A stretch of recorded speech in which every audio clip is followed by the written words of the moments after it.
बज गया बज गया, अरे महाभारत का डंका, और लड़ने चले बहादुर बंका। सज के कुरुक्षेत्र, सज के कुरुक्षेत्र में चला है बर्बरी।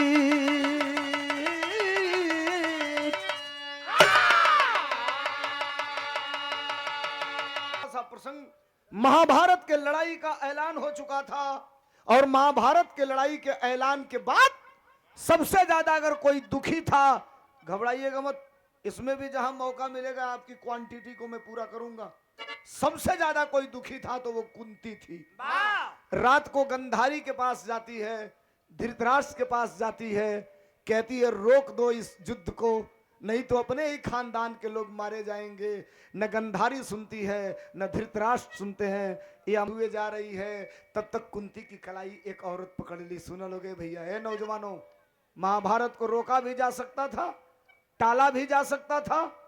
5 गांव केवल कौरवों से पांडवों ने मांगा था, नहीं दिए, महाभारत हो गई। और तुहन लोग पिछला बेरिया खाली 5 किलो पर गड़बड़ा गए, ला लो ले 5 गांव में गड़बड़ हो गई ना, तो लोग 5 किलो में गड़बड़ा गई लाला। एक औरत कलाई पकड़ के कहती है क्यों रो रही हो? कुंती ने कहा मेरे बेटे मार दिए जाएंगे। एक तरफ 18 छौड़ी सेना, एक तरफ केवल मेरे 5 बेटे। वो औरतिया कलश न तहार बेटा मारल जाई हा, न तहार बेटा हरी हा। कैसे आता है कि हमके छोड़ा? वो औरत अपना घरे, कुंती अपना घरे। सबेर भइल, बिरहा का तरज लाग गई। कवन तरज हा?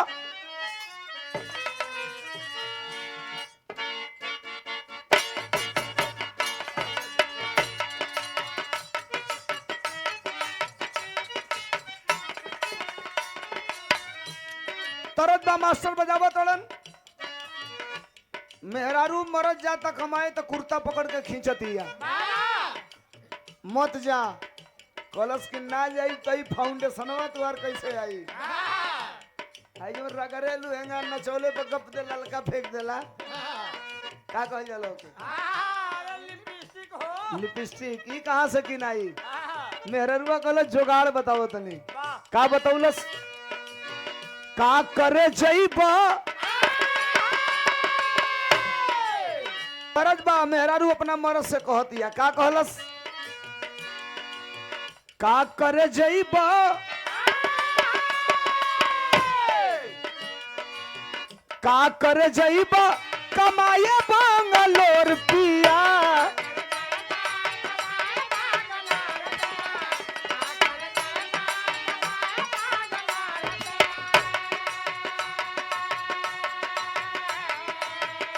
अरे का करे जइबा कमाए बांगलोर पिया। खोली ले त घर ही, खोली ले त घर ही किराना स्टोर पिया। खोली ले त घर ही किराना स्टोर पिया।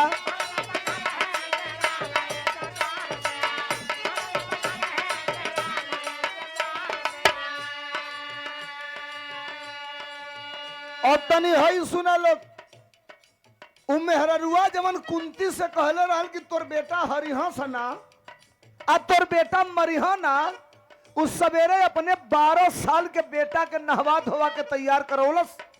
धनुष बाणों के शरीर पर रखलस, पीताम्बरी पहिरौलस। कहलस बेटा तो के कुरुक्षेत्र में जाए के हो। लइका कहलस का करे? आ त लड़े। केकरा ओर से लड़ब? तो कहलस केहू के ओर से मत लड़ी है। तो कहलस करे माई लड़बो करब, केहू की ओरों से ना लड़ब तक केहर से लड़ब। तऊ माई अपने बेटा के बतौलस। का बतौलस? दूधवा का कर्जा चुकाई दी हमर बेटा।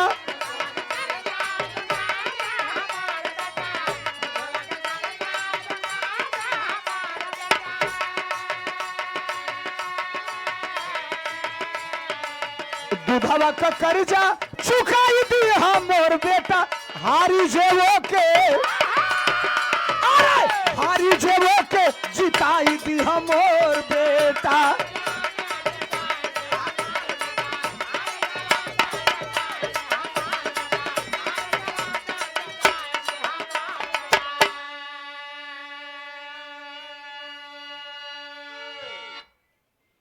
मां ने कहा बेटा कुरुक्षेत्र के मैदान में जाना, 2 टीम लड़ती रहेगी, जो टीम हारेगी वही टीम के ओर से खड़ा होकर लड़े लगी है। ये इतना पंच बैठल हवा लोग, बात को समझ लीजिए। मेरे कहने का तात्पर्य क्या है, वो महिला अपने बेटा से डायरेक्ट ना बता करके वही सोचलस कि पांडव 5 भाई, कौरव 18 या छौड़ी, तो स्वाभाविक बा कि पांडव हरि हाँ, यही से कुंती रोवत रही है। तो अपनी लइकवा से कहलस कि जे हारे लागी वही के ओर से खड़ा होके ते लड़ी है। डायरेक्ट ना कही के इनडायरेक्ट समझा दिहलस। ओकरे कहले के मतलब कि पांडवों की ओर से खड़ा होके लड़े के ह बतौलस ना। धनुष बाण लेके लइका अपने घर से चलल, माई के पैर छू के आशीर्वाद लेलस। माई के पैर छू के आशीर्वाद लेहलस। चलत हई बेटवा, दौड़त बा, घन घन घन घन घन घन घन घन घन घन, करधन में को घुनघुन्ना बाजत बा। भगवान कन्हैया का नजर ध्यान लगौले रहलन, वही लइकवा पे आके गड़ गई। देखलन एक बेटा आ रहा है कुरुक्षेत्र में, अकेले पूरा महाभारत को खत्म कर दे। एक बाण उसके पास ऐसा है कि एक ही बाण से पूरे महाभारत को खत्म कर देगा। भगवान कन्हैया उठल हवन, आई के रास्ता में खड़ा हो गए, ब्राह्मण के भेष बना के वो लइकवा के रोकला। कहला ए बेटा कहाँ जा रहे हो? तो कहलस कुरुक्षेत्र। का करे? कहलस लड़े। कहला के करा और से लड़बे? तो कहला जे हारी वही के ओर से लड़ब। भगवान कन्हैया कहला भाग रे बेटा भाग। कहलस का है? कहला इतना बड़े बड़े वीर हम धनुष पर बाण चढ़ा के जब चल बड़वा की हवा से कई को सुधिया के ते गिर जेबे। जर्सी सांड देख ले वो लोग ना, छोटका जो ही कहला कि बाण की हवा से उधिया के गिरबे, कहले 2 बेर खुरचारी ऐसे मरला। कहलस खबरदार, एक के बाण से पूरा महाभारत खत्म कर दे। भगवान कन्हैया कहला चढ़ गई ले बेटा दाव पते, एक के बाण से महाभारत खत्म कर देबे। कलश क दे। बिरहा का तरज लगल है दूसरी तरज। कौन तरज है?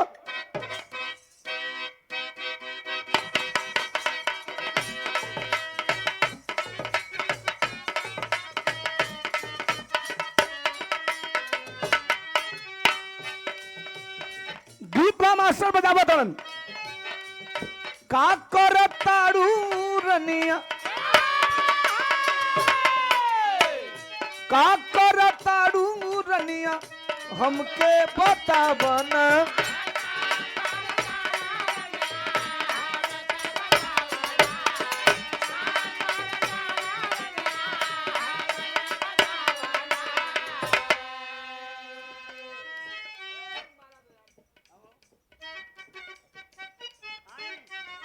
का करताड़ू रनिया हमके बतावन।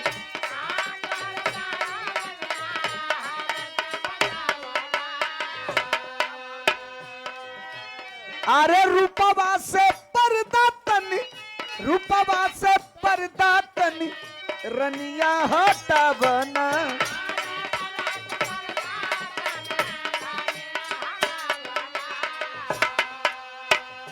का करताड़ू रनिया हमके बतावना।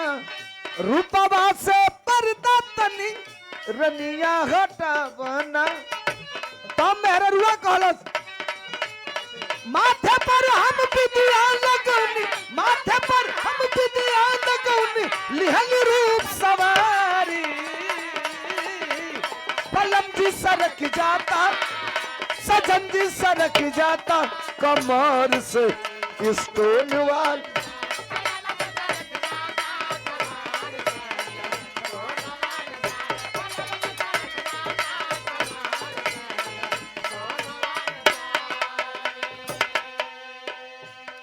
बिरहा चाहिए, एक बाण से महाभारत खत्म करोगे? कलश एक के बाण से पूरा महाभारत खत्म कर दे। कहला तो हम कैसे जानब? तो कलश की तू कैसे जानल चाहत हो? तो भगवान कन्हैया कहला ते एक बाण से महाभारत खत्म कर देबे, हम जानब कब? कहलस कब? तो कहला ले सुन का बतौलन? अरे वीर अगर हवा अपन, वीर अगर हवा अपन वीरता देखावना।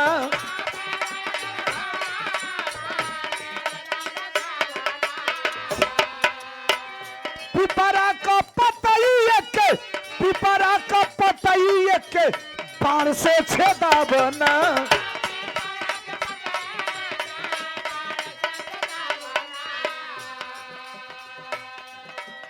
अगर वीर हो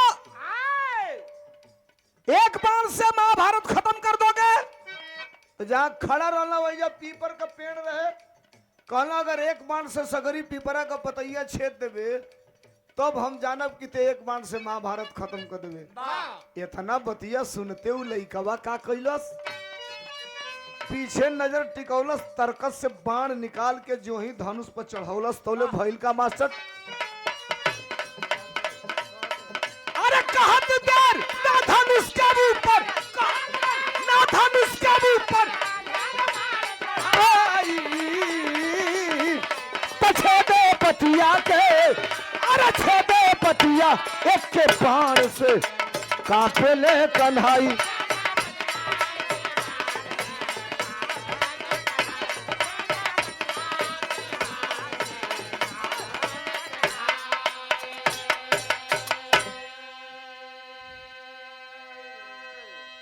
एक बाण से पीपल के सारे पत्ते को छेद दो तो मैं समझूंगा कि तुम महाभारत की लड़ाई एक बाण से खत्म कर दोगे। निकाल के तरकस से बाण, और जो ही वो लड़का चलाने जा रहा है बर्बरीक, तो ले को पतैया तूर के भगवान का नैया नीचवा गिरा के आय अपने पंजवा से होके तोप दिया। आय हर बाण चलौला सनसन सनसन सनसन सनसन, बड़वा पूरा पतैया के छेदत आया के भगवान कन्हैया की पंजवा पर गनगन गनगन उ बड़वा नाचे लागल। अब भगवान कन्हैया कहला कि बात बात पेड़ के पत्ता छेदने की थी तो मेरे पंजे पर क्यों बाण नाच रहा है? उ लइकवा कहलस कि तोरे पंजवा के नीचवा एगो पतई है, गोड़वा हटैबा तो के छेदी आ ना हटैबा तो तार पंजवा छेद के वो पतैया के छेदी। जो कहलस कि तार पंजवा छेद के छेदी तोले हटौला, कहला सारे ही छेदवा मती दे। जो ही हटौला तोले पतई छेदलस, बाण पकड़ के तरकस में रखलस। कहला सब हम जाई। भगवान कन्हैया कहला बहुत बहादुर लग रहे हो तुम। कहला से मर्दे आन्हर हवा का तू? जोन कहला उ कह देली ओकरी बादो कहतला कि बहुत बहादुर लग रहे हो। कहला नहीं, जो बहादुर होता है वो दानी भी होता है। कहीं बैठा था हो? जो बहादुर होता है वो दानी भी होता है। उ लइकवा कहलस तो हम का जानी कि सवेरे सवेरे भिखमंगा से हमार पाला पड़ गइल बा। मांगला का चाही? कहला जौन मांगब उ देबे। कहला जौन मांगबा अब्बे देब। कहला ना, 3 वचन दो, लवंडी लफाड़िन से मांगी या ना मिली तो फिर गड़बड़े हो जाएगी। सुनिए, जो मांगोगे अभी वो दूंगा। भगवान कन्हैया मांगत हवन, बिरहा का टेरी लगल। कैसे मास्टर?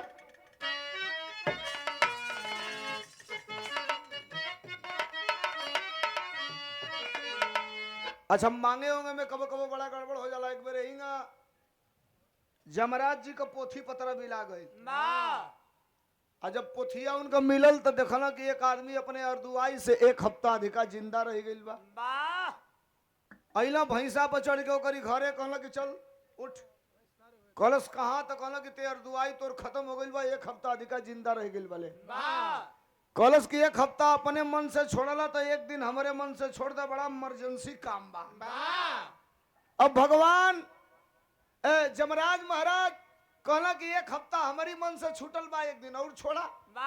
छोड़ला जो अगला दिन अइला तो लई माटी का मूर्ति बना के जमराज का 10 गो माला पहिरा के अगरबत्ती खोस के खाली 1 गो मंत्र बोला था, ओम जमराजाय नमः, ओम जमराजाय नमः। जमराज अइला कहला सारे दुनिया में देवी देवता का पूजा होला, ये पहला बेर हमार पूजा कोनो करत मिलल बा। कल केतनो पूजा करबा तो के मुआइब जरूर।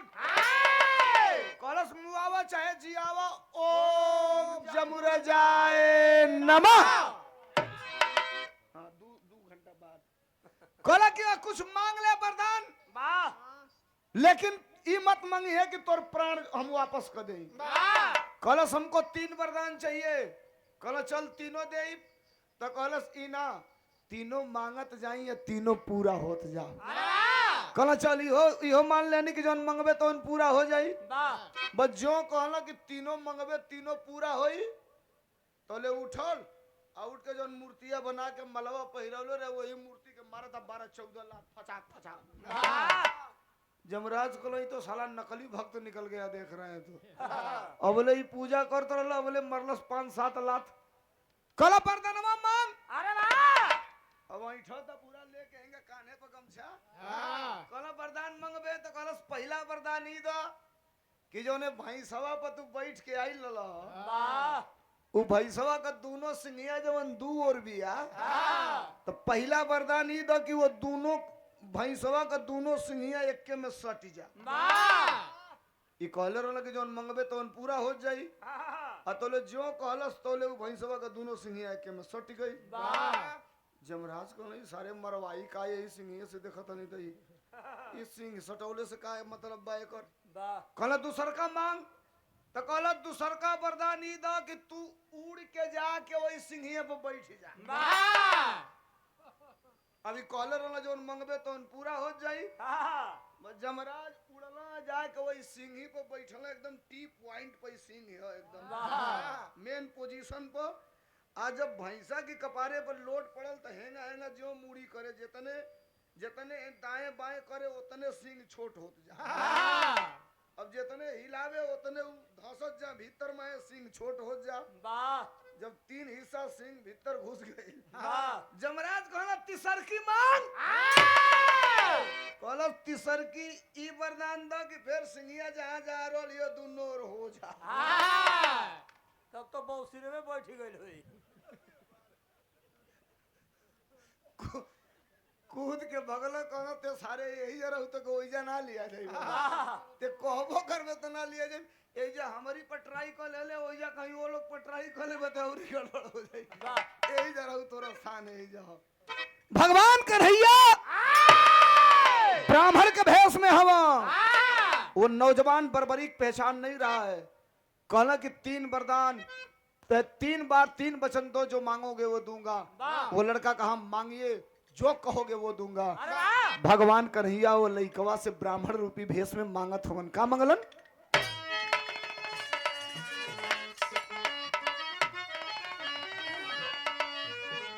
बिरताई बिरताई जिसकी धोखे में फंसी, अरे जंग के बलवेदी पर मांगे शीश कन्हाई। जंग के बलवेदी पर मांगे शीश कन्हाई, बिरताई जिसकी धोखे में फंसी।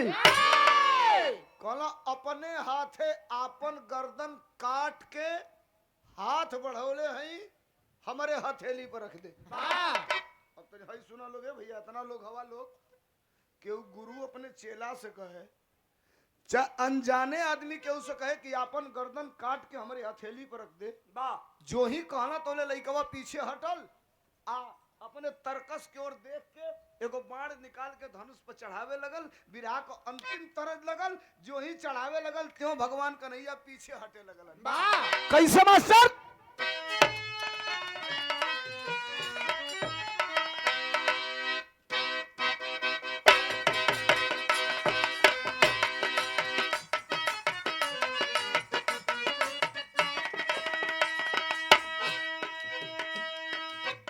साहब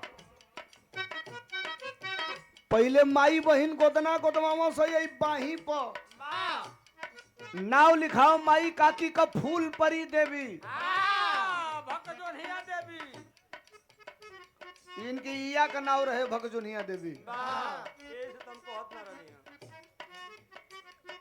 पहले माई काकी बाही पर लिखवामा से, आजकल लइका गोदना गोदवा तना से गोदनवा का नाव बदल के हो गइल बा टैटू।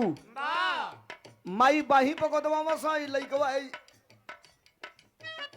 गर्दनवा पे गोदवा बतवा। वाह औरी कहवा ऋषि ये लोग मत कई गो तो सारे ऐसा गोदवा लेता ना सके देख लेबो तो खाना खाए के मन ना करी। हाँ हो यूट्यूब खोल के देखो ना मिल यहाँ से कई गो ऐसा गोदवा बल। वाह एगो मेहरारू गोदना गोदवा उतरे पूछलस का लिखाई तो गोदवावे वाली कहलस का कहलस चूड़ियों पर नाम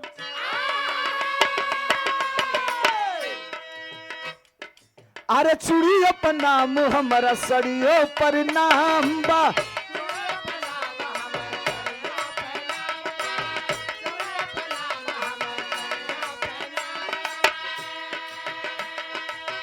उनके खातिर हमारी जिंदगी तमाम बा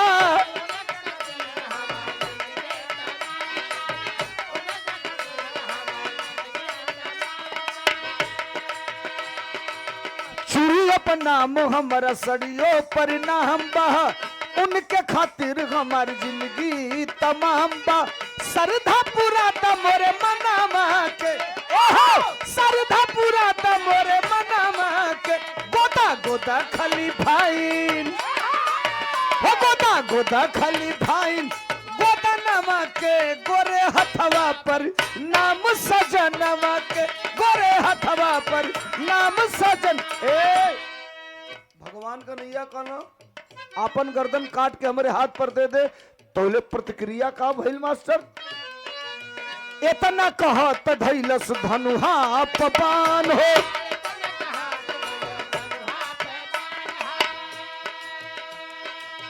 कारण बताव ना त ले ले बेजान हो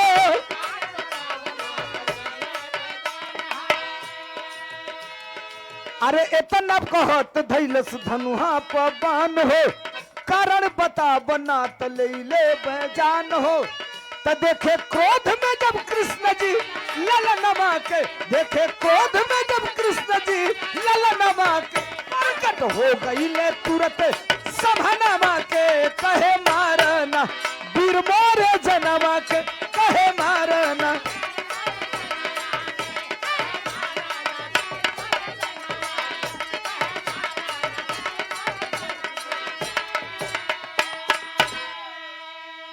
धनुष बाण लेकर के बढ़ रहा है कहे खबरदार अगर देना है तो दो और नहीं देना है तो अपने बात वापस ले लो लेकिन धनुष पर बाण क्यों चढ़ा रहे हो। कलश तीर कमान से बात जुबान से निकल जाती तो फिर कभी वापस नहीं आती। मैं अपने वादे पर अभी भी कमिटमेंट पर कायम हूं लेकिन हमको शंका है कि जिस रूप में तुम हो वह तुम्हारा असली रूप है कि नहीं। मैं बड़ा भ्रमित हूं बाण चला रहा हूं असली होइबा त गर्दन ना कटी और नकली होइबा त गर्दन कट जाई। भगवान कन्हैया कहले त और फंसा दिया सारे एक के बाण मारी आ जो हमार गर्दन कट गईल तब महाभारत का लड़ाई जीतल त दूर यही जा देखतनी कुल गड़बड़ हो जाला। 1 मिनट लागल और वही धनुष से बाण निकाला था तोले हर हर हर हर हर हर शरीर बदल के भगवान कन्हैया का चक्र सुदर्शन लिए मुरली बजावत वही खड़ा हो भगवान श्री कृष्ण। देख करके वो नौजवान हाथ जोड़ करके प्रणाम करके सर पटक दिया पैरों पर और कहा साहब गलती हो गई जो हमने आपसे वादा किया उसमें देरी कर दिया। निकाला कटार लगाया गर्दन पर पकड़ के झोंटा काट के अपना गर्दन देने जा रहा है तब तक कहलस कि ए साहब हम अपन मुड़िया काट के तोहके देवे जाते ही लेकिन तनी एगो हमार सवाल हो सवालवा कह सकीला तो भगवान कहला बोल तो कहलस ए साहब जवन कहला उ कइली लेकिन हमार गर्दनवा काहे काटल जाता मर जाई हमार आत्मा भटकी हमके बता दो हमार मुड़िया काटल कहे जाता। कहला तो ते सवाल सही कैले हो ना जनबे तो तोरा आत्मा भटकी। ए बेटा तेरा गर्दन जानते हो क्यों काट रहा हूं और क्यों काटना पड़ रहा है। जो महाभारत की लड़ाई है उसमें एक तरफ धर्म खड़ा है एक तरफ अधर्म खड़ा है। अधर्म के साथ कौरवों की 18 या 26 सेना खड़ी है धर्म के साथ अकेले ये श्री किसने खड़ा है तेरे बाप दादा खानदान के आबरू को बचाने के लिए। ठीक उसी तरह आज के डेट में, आज के तारीख में, जिस तारीख में मैं बिरहा गा रहा हूं आपके बीच में, 14 अप्रैल को देश की स्थिति यह है, 3 दिन का लवंडी एक आकर फेसबुक पे कह रहा है अखिलेश यादव को गोली मारेंगे। इतनी हिम्मत है उसकी। एक तरफ वो सेनाएं खड़ी हैं जो भारत के संविधान को, हमारे आपके अस्तित्व को मिटाने पर तुली हुई हैं, और एक तरफ अकेले अभिमन्यु के रूप में अखिलेश यादव खड़े हैं आपकी सम्मान और संविधान को बचाने के लिए। ये लड़ाई अब सामाजिक परिस्थितियों की लड़ाई, छोटी लड़ाई नहीं रह गई, ये बड़ी लड़ाई है साहब। बोल रहा है कोई, जो बोला पुलिस उसके दरवाजे पर फर्जी मुकदमा लगा करके जेल में भेज रही है। अपने नेता के आशीर्वाद के बदौलत, आपके आशीर्वाद के बदौलत, रात को 12 बजे आप कहते हो तिलक में, शादी में, तेरही में, सोरही में, मूड़न में, जब आपको रात को 12 बजे 1 बजे आप कहते हो कि इनकलाब पैदा करना है, तो मुट्ठी बांधकर सरकार के सामने खड़ा होकर इनकलाब पैदा करके अखिलेश यादव जिंदाबाद करने का काम करता हूं। नाम धर्मेंद्र सोलंकी है और आपने सम्मान को बढ़ाया है हमेशा। आइए यथा स्थिति पर चलते हैं जहां मेरे बिरहा की बात गई थी। 1 मिनट में बिरहा खत्म होगा। थोड़ा सा भाइयों ने स्वागत का कार्यक्रम बना दिया। आई सुन ला, आई बिरहावा खत्म होत रहा, बजई लोग मत, चाहे बजा दी एक लाइन। अब आइए गईलो भाई, त जोड़ी बनल रहे अरे दुल्हा दुल्हीन के, खाली दूल्हे दुल्हन के जोड़ी ना बनी, निक लग जाई तो तनी से स्वागत कर दियो, तिलकी में हो जा। एक आदमी को और जोड़ी बनाई, जोड़ी बनल रहे अरे दुल्हा दुल्हीन के, समधि समधीन के ना, अरे समधि समधीन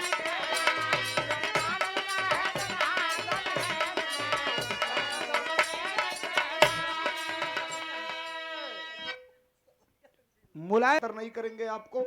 भगवान कन्हैया ने कहा दोनों तरफ सेनाएं खड़ी है, एक तरफ अधर्म है, एक तरफ धर्म है। अंतिम लाइन की बात है, और मैं तेरे खानदान की आबरू बचाने के लिए खड़ा हूं। तोर गर्दनवा जान तले काहे कटवावत नहीं, काहे काटत नहीं, ओकर एके गो कारण बा बेटा। सुन, मेरा कोई अधिकार नहीं है किसी के बेटा के गर्दन को काटने का, इसलिए काट रहा हूं। मैं कुरुक्षेत्र में धर्म के साथ खड़ा हूं। हमने प्रण किया है कि पांडवों को जिताऊंगा। पांडव धर्म पे है। आज तुमने प्रण किया है कि जो हारेगा उसी के साथ खड़ा होकर तुम लड़ोगे, अपने माँ को वचन दिए हो।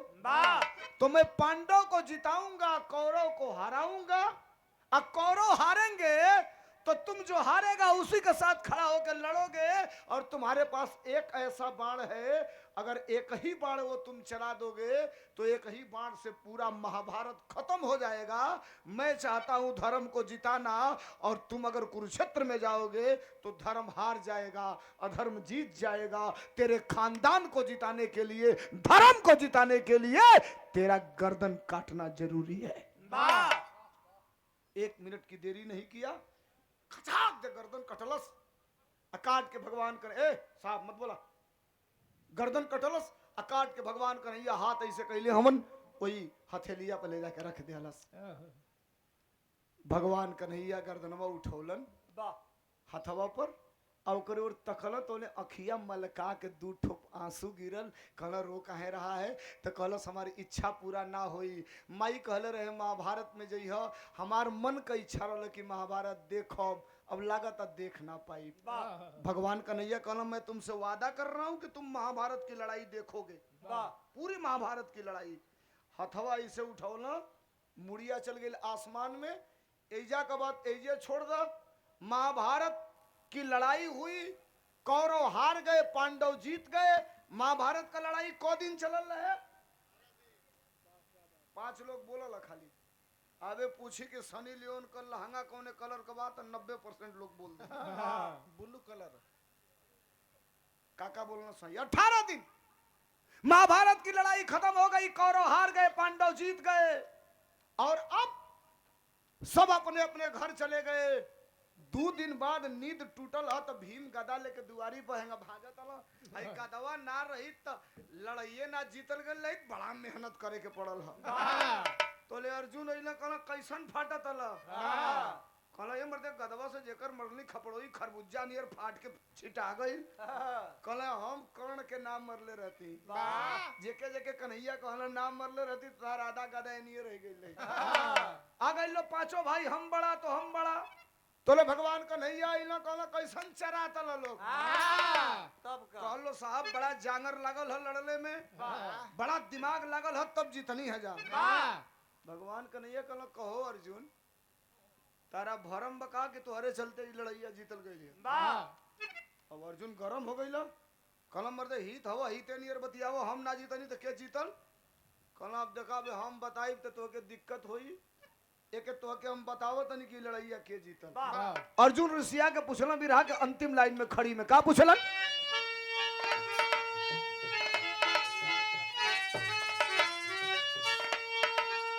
ये 1000 रुपयों का आशीर्वाद श्री बबलू यादव जी सदस्य जिला पंचायत सदस्य साहब के तरफ से बिरहा का मेन प्रमाण बचाए। Oh my god, please do not to speak in this time. सरकार यही कपड़े पर मत बोला लो, 1.5 मिनट और बचल है बस। बोलो बिगड़ जाई बिरहा। अब बिरहा का मेन सारांश है। भगवान कन्हैया से अर्जुन पूछत हवन का पूछलन?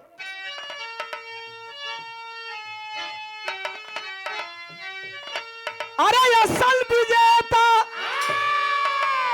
कौन बता दा मोहन रसिया, बंसी वाले के समझ में आइल सारी बतिया। असल विजेता कौन बता दा मोहन रसिया, बंसी वाले के समझ में आइल सारी बतिया। कहला हम नहीं जीते तो कौन जीता? भगवान कन्हैया कहला हम ना बताई। कहला के बताई? तो बतौलन का बतौलन?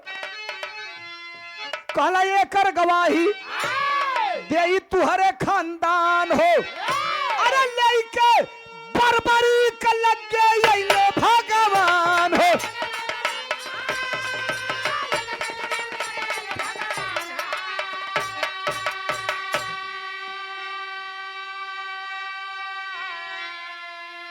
मुलायम सिंह यादव ग्राम विकास अधिकारी भैया के तरफ से दूसरे बार का पुरस्कार 200 रुपया। भैया के नमस्ते प्रणाम। पांचों जाने के लिए है ना कहना चला बे तो हम लोग के पता लगी लड़ैया के जीतल। लेके आई हम कुरुक्षेत्र में, लतवा फच फच धसता, खून निकलता जमीनिया से। अर्जुन कहला मर्दे यही 18 दिन लड़ के गईली हैं, फिर लेके चली अइलो।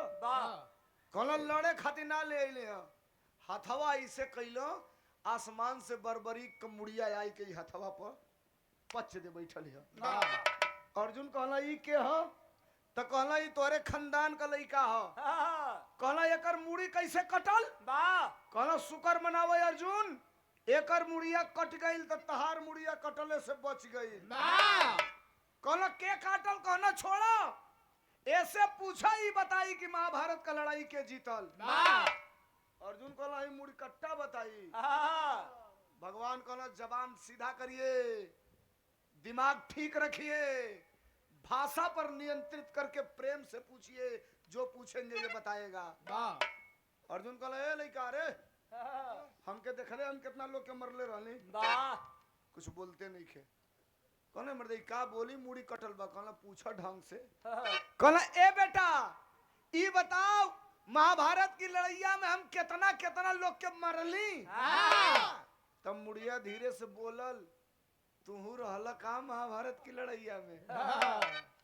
अब अर्जुन गरम कहला जितना टेढ़ ही बोलत रहला उनसे 15 गुना टेढ़ ही सारे कटर की मुड़िया बोलत ही। ई कहता कि तू रहला का महाभारत की लड़ैया में? निकलना तरकत से बाण। भगवान कन्हैया कहला खबरदार चलाना मत, अनर्थ हो जाएगा, नाश हो जाएगा तुम्हारा। कहला तो हम जाता नहीं।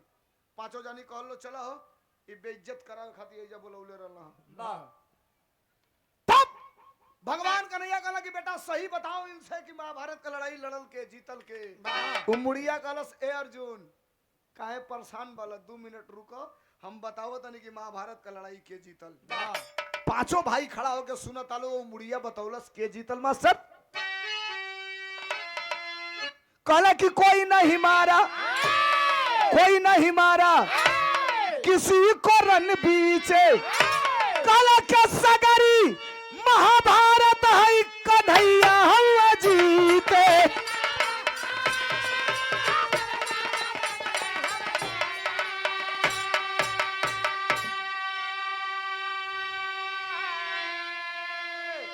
कुरुक्षेत्र के मैदान में मुझे कुछ दिखाई दिया तो केवल चक्र सुदर्शन और भगवान श्री कृष्ण, इसके बाद कुछ दिखाई नहीं दिया। ऋषियाई ले लो, पांचों जानी हाथ पकड़ लो, चल दे लो घरे। भगवान कन्हैया कहला कि रुकल ला, हम औते हैं पीछवा। कहला अब तोरे साथे ना जाई लई। भगवान कन्हैया ई मुड़िया उठा के हथवा से ऊपरा फेंकल चाहत हम तोले हर हर हर हर मुड़िया से आंस गिरे लागल। उ भगवान कन्हैया कहल बेटा रोवत काहे हवे? तो कहलस ए साहब सबको उद्धार कर दिया, कबले हम त्रिशंकु नियर ऊपर नीचे लटकत रहब। भगवान कन्हैया कहल तब तक कहलस ए साहब हमरो उद्धार कर दो।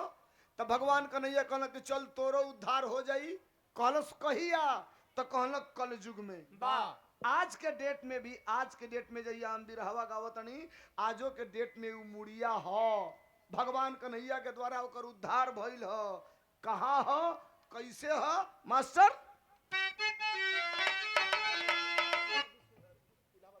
अभिनव यादव छात्र नेता इलाहाबाद विश्वविद्यालय कनौकाला मुड़िया बतावत बा। का बतौलस? भगवान कन्हैया के द्वारा वो कटल की मुड़िया का एक कलयुग में उद्धार भइल जोन आज के डेट में हो। कहा हो मास्टर?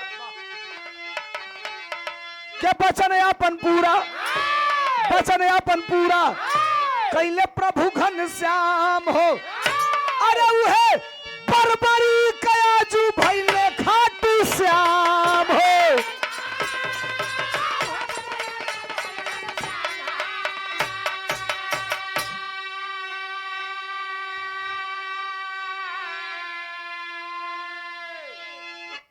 वही कटा हुआ शीश बरबरी का आज के डेट में राजस्थान में एक जगह है जिसका नाम है सालासर। उसी सालासर में एक मंदिर है जिसमें कटा हुआ शीश गर्दन आज भी रखी गई है। पूरे भूमंडल पर, धरती पर जिसे खाटू श्याम के नाम से जाना जाता है। उहे बरबरी का कटल की मुड़िया आज के डेट में खाटू श्याम के रूप में पूजल जाले। बैनर पर देख ले लोग स्लोगन लिखात होई खाटू श्याम के फोटो के बाद, हारे का सहारा खाटू श्याम हमारा। माई कहले रहे बेटा जे हारी हो करे और से जाके लड़ी है। बिरहा खत्म भइल, आज भी बरबरी खाटू श्याम के रूप में पूजा जाता है। अंतिम लाइन के बाद का मास्टर? गुरु बिहारी गुरु गणेश है धन्य हरि की लीला। रामदेव चंद्रिका कवि के जोड़ कोई न मिला। दुर्ताई जिसकी धोखे में फंसी, दुर्ताई जिसकी धोखे में फंसी। सोलंकी गया कभी क्या जग जाहिर कविताई, दुर्ताई जिसकी धोखे में फंसी।